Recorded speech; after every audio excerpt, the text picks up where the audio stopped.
I notice it a lot, actually. I mean, let's be honest, there's not a lot of diversity in Oregon, especially in, charter schools and Coburg for sure. I am actually the only person of color that works here at this school, and I notice subtle things. I notice quite a bit. School has been created for white middle class children, and actually for girls who know how to stay still. So there's very little room for especially boys who are so energetic, or kids for that matter, who can't stay still. They get in trouble a lot. Testing has been made. I know specifically, like a lot of the questions that are given, like are, when you go to a swimming pool and when you have a 2-bedroom house. I mean, those are kind of things that are definitely middle class kind of centered questions that maybe kiddos with lower income or, unfortunately, when you look at socioeconomic status, ethnicity has a lot to do with it. Unfortunately, I do notice quite a bit, especially you look at little, as a parent as well. I have to say, it's harder to find books with kids with brown skin or kids that aren't white, for even picture books. And luckily we have these key authors that do that, but it's harder to find a diverse race associated with that.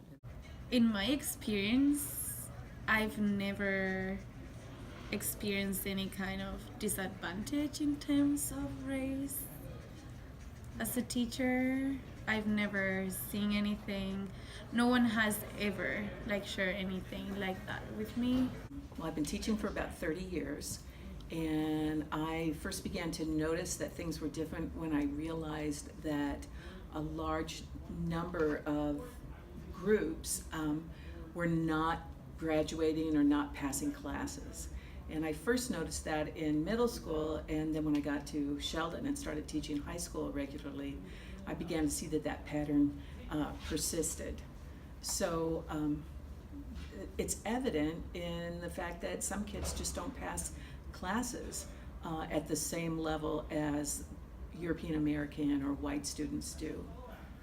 So that's the biggest thing. And then also if you look at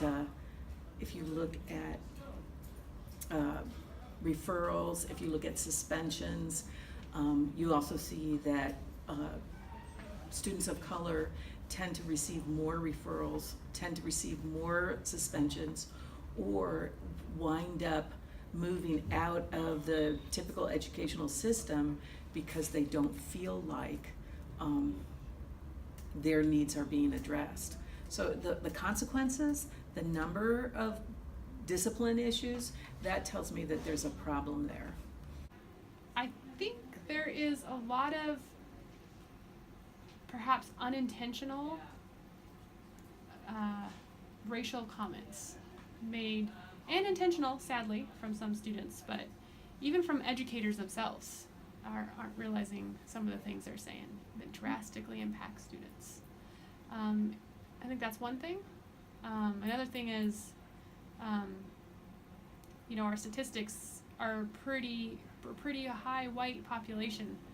And so I just know that whenever you say, for example, you ever walk into a room and you're like the only girl, or you're like the only baseball player in a crowd of soccer players, there is that feeling, right, that you get. And I think that is probably what is happening for a lot of our minorities in education, and this culture is this building, this world in the Pacific Northwest even, is very not diverse, and they're feeling very, that feeling you get when sometimes you walk in and you're like, this is different, I'm the only girl, okay, and we're never usually our best like that. We're not retaining everything that is being said or done, because you're self-conscious, and that impacts education 100% for sure. One of the things, actually, I'm studying equity at the University of Oregon right now, and the data is showing that there is racial and ethnic achievement gaps, discipline gaps within education throughout the United States. So the data shows that we definitely have some issues to deal with.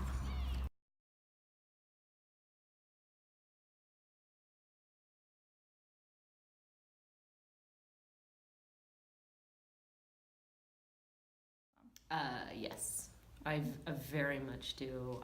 I definitely see, again, when you try to find role models to teach kids, it's harder to find. You know, you definitely have your token person of color in our history books, or unless it's Black History Month, or, you know, what Asian Americans do you know right now who are heroes in our history books? Oh. Silence says it all, right? For sure. I think so. I believe it varies between schools, between districts, and between states. I grew up in a very racially diverse community as a young person, and I think that the experiences that I saw when I was young are different from what I see having lived now for quite a while in the Northwest. I do believe that in the Pacific Northwest there are more issues around race than in other parts of the country. But I do believe that, yes, the kids of students of color do receive a different experience than kids who identify as white. I think the statistics show that for sure, like graduation rates are something that's fascinating to look at. So absolutely, I think the data shows that is true. And in what ways? I mean, it's things from attendance to graduation, GPAs. Yes, in that our current educational system was developed by the white majority, and not everybody functions well within the educational schema that's been developed. And so when we look at discipline rates, we look at achievement data, our systems aren't working well for a large portion of American children. Definitely feel like we have a population of students who are very capable, but they're not getting to realize their true potential within our current system.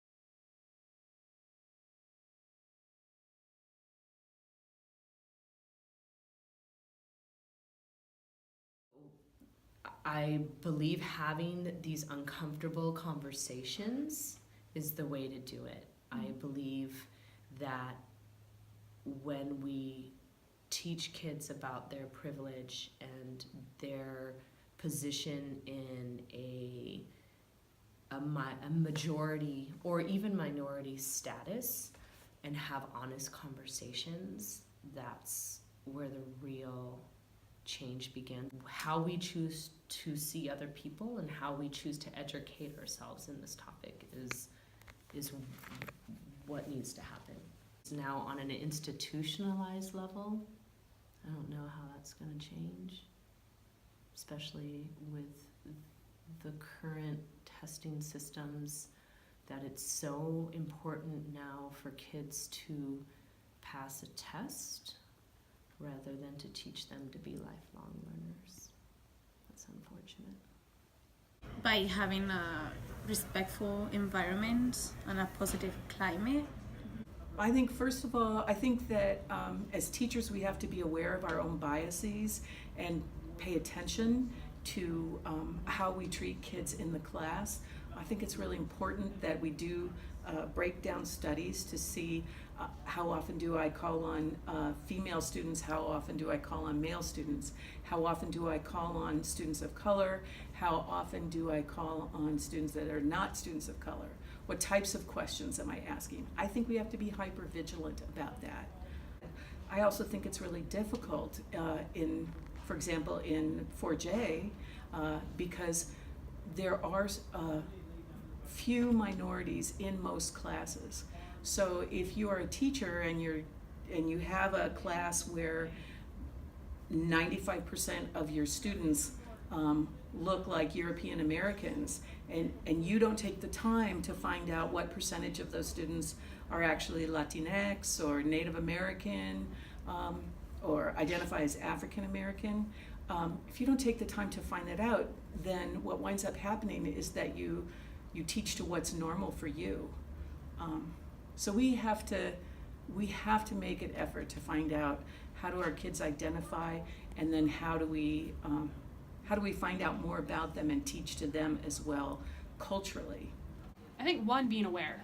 I mean, number one, I think there is some resistance to that, not from everyone, but from some people, so being aware of that, and then the causes of it. I think I've noticed that there's been I've heard some comments from some folks that it's like it's because it's their fault, you know, this kind of not understanding the intricacies behind it that are affecting it. So kind of this pull yourself up by your bootstraps kind of idea, and yeah, well, that sounds like a white male person saying that, you know. So not only understanding the data, but then trying to understand the experience behind that data is one step, first of all. And then I think I think it's about creating a culture that addresses those issues. I think one of the ways is for all educators to be aware of their biases and what biases they bring to their profession, especially because they work with children. It's absolutely necessary that they actually confront those biases, make sure that they're not creeping their way into their day-to-day work. I think all educators should be educated on cross-cultural awareness to understand the different cultural differences among America's children. And I also, I think the systemic issues that we're dealing with, the data is showing that students are not performing well. A large portion of students, I don't know what the answer is, but I know that we need to make some changes because what we're doing right now isn't working for a large portion of America's children.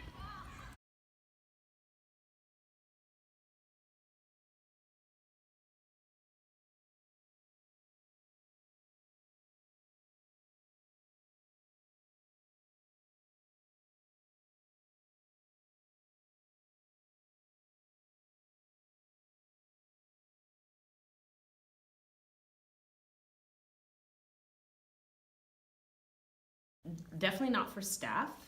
I mean, again, you judging a book by its cover, like, you know, being able to like, oh, you're white, you know, that kind of thing. Or, you know, definitely, there's definitely, we have a small minority of Latin, Hispanic, and just a few like Asian ethnicity, Asian American students, but there's not a lot. I definitely have classrooms where I have one student who definitely does not pass as white, you know, or two.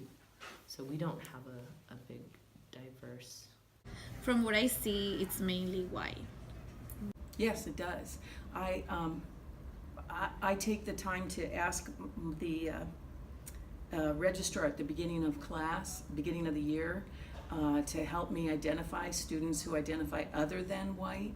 And I think people would be surprised to know that at Sheldon, we vary between 400 and 450 kids who identify either as multiracial, biracial, or non-white. That's a lot of kids. That's about a third of our population. We cover, of course, but all, you know, every demographic, but just not in high numbers. We do have a variety, however, we are majority white here.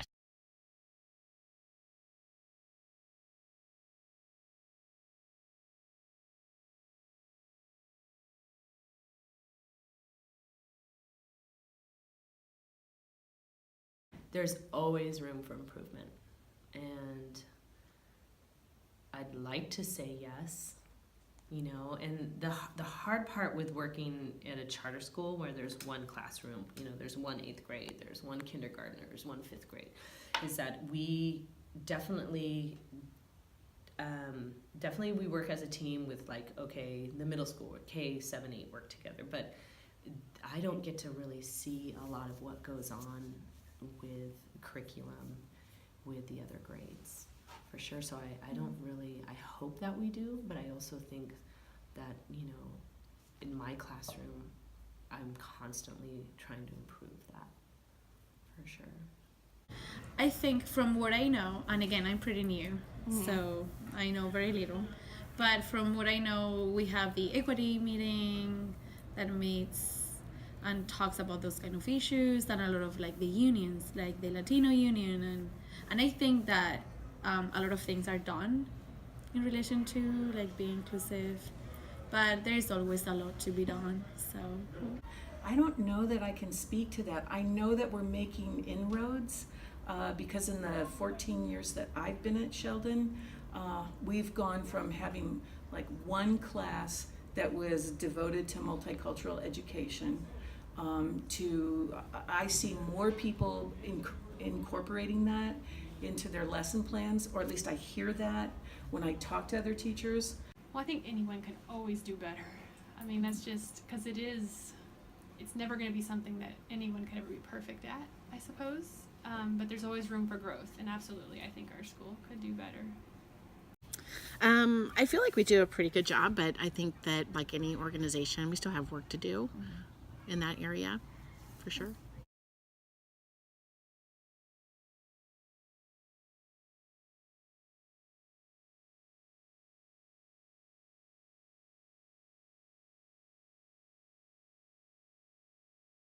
Yeah, I have.